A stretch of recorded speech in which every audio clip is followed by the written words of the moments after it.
Give us your assessment. Is there a way out? The war is a total disaster.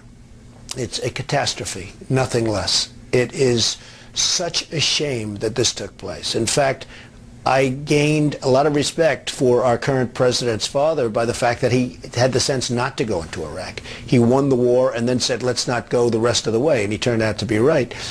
And Saddam Hussein, whether they like him or didn't like him, he hated terrorists. He'd shoot and kill terrorists. When terrorists came into this country, which he did control and he did dominate, he would kill terrorists. Now it's a breeding ground for terrorists. So, look, the war is a total catastrophe. Who do you blame? And they have a civil war going on. Who do you blame?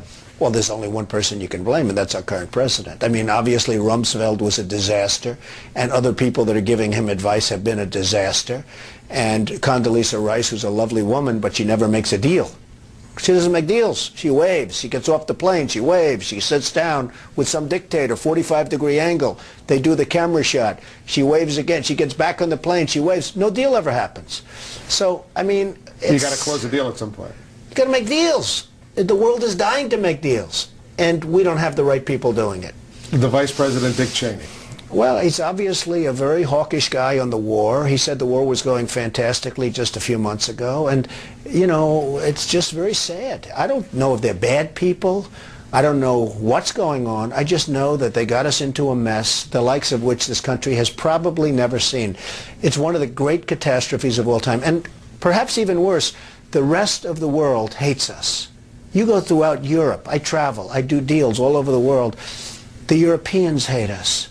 You go to Germany. You go to England. You go to places that, you know, we didn't have problems with. They all hate the Americans because of what's happened. We had a chance after September 11th to be the most popular, for the first time ever, to be the most popular nation on earth, and we blew it. Everybody, for the first time, people felt sympathy. I'm not saying it's a great thing to have sympathy in terms of yourself, but for the first time they felt a sympathy and a love for this country because of what happened. And we blew it. How does the United States get out of this situation? Is there a, how do they get out? way out you know of how they get out? They get out. That's how they get out. Declare victory and leave. Because I'll tell you, this country is just going to get further bogged down. They're in a civil war over there, Wolf. There's nothing that we're going to be able to do with a civil war. They are in a major civil war, and it's going to go to Iran, and it's going to go to other countries. They are in the midst of a major civil war, and there's nothing. And by the way, we're keeping the lid on a little bit, but the day we leave anyway, it's all going to blow up. And Saddam Hussein will be a nice person compared to the man, and it will be a man, it will not be a woman. That we understand. People say, oh, gee, you didn't give the women a chance. It will be a man. Compared to the person that takes over for Saddam Hussein, he will be considered a nice person. This guy will be the meanest, the worst guy, and he'll have one thing. He will hate America, and he'll use that to flame. So, I mean, this is a total catastrophe, and you might as well get out now because you're just wasting time. And lives. You know, nobody talks about the soldiers that are coming back with no arms and no legs. And I saw at Mar-a-Lago on Mondays, I make Mar-a-Lago my club that you know about. In Palm Beach. I make that twice now. On a Monday, I let returning Iraqi injured soldiers come to the premises. The most beautiful people I've ever seen. But they're missing arms and legs. They're with their wives. Sometimes they're with their girlfriends. And the tears are coming down the faces of these people.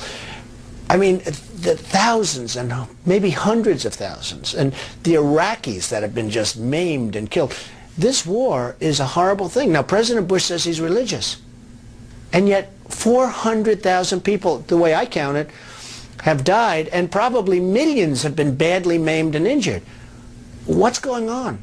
What's going on? And the day we pull out, it's going to explode. We're keeping the lid on a little bit. It's still a catastrophe. But the day we pull out, because they're in a civil war, whether we want to admit it or not, they're in a civil war. What do you think of some of these scandals that are unfolding in Washington right now? As we speak, the Attorney General is under fire, Alberto Gonzales. What do you make of this as an executive trying to watch an administration? Look, everything in Washington has been a lie. Weapons of mass destruction was a total lie. It was a way of attacking Iraq, which he thought was going to be easy, and it turned out to be the exact opposite of easy. He reads 60 books a year. He reads a book a week. Do you think the president reads a book a week? I don't think so. He doesn't watch television. Now, one thing I know is that when I'm on television, I watch, or I try. Because you do. Your own ego says, let's watch. Let's see whether it's good or bad. You want to watch, right? He doesn't watch television. So he's on television being interviewed by you or somebody else. He doesn't watch. Does anybody really believe that? Now they're doing this whole scandal with the U.S. attorneys. Now they're finding emails. And it's proven to be a lie. Everything's a lie. It's all a big lie.